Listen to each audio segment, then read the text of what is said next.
Hi, I'm Michelle Sterling for Friends of Science Society. Greta Thunberg is about to release her new book called The Climate Book, and on the cover it features some rather dramatic color bands which seem to show temperatures going from very cold to very hot. But if you look at that closely, you'll find that that's only the past few hundred years. Whereas if you look at a broader picture of things, you'll find that climate is cyclical. This represents 2,000 years of climate change. It was done by Dr. Roy Spencer, and it shows you that from our present time, which is quite warm, there was previously a little ice age that was very cold, and it was a terrible time for humankind. People really suffered. The weather was extremely erratic, and there were many famines, lots of long-term rain. At one point in England, there was rain for 2 or 3 years, almost non-stop. It's hard to believe, but it happened. There's very good documentation of it.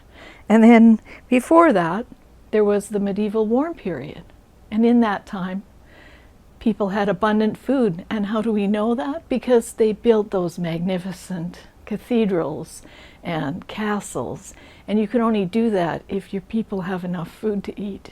It was what we call an optimum, and the medieval optimum, or the medieval warm period, was a time of great advances in civilization. And before that, it was cold again. Before that, it was warm again. So you can see that throughout time, climate change is cyclical. It's not you. It's not CO2. CO2 is not the control knob that can fine-tune climate. It is a contributing factor to climate change, but it's not the control knob. So hopefully we can calm people down, and rather than looking at only the scary part of Greta's book cover, people may look at the bigger picture and get a better grasp of our present climate in terms of its historic context. For Friends of Science Society, I'm Michelle Sterling.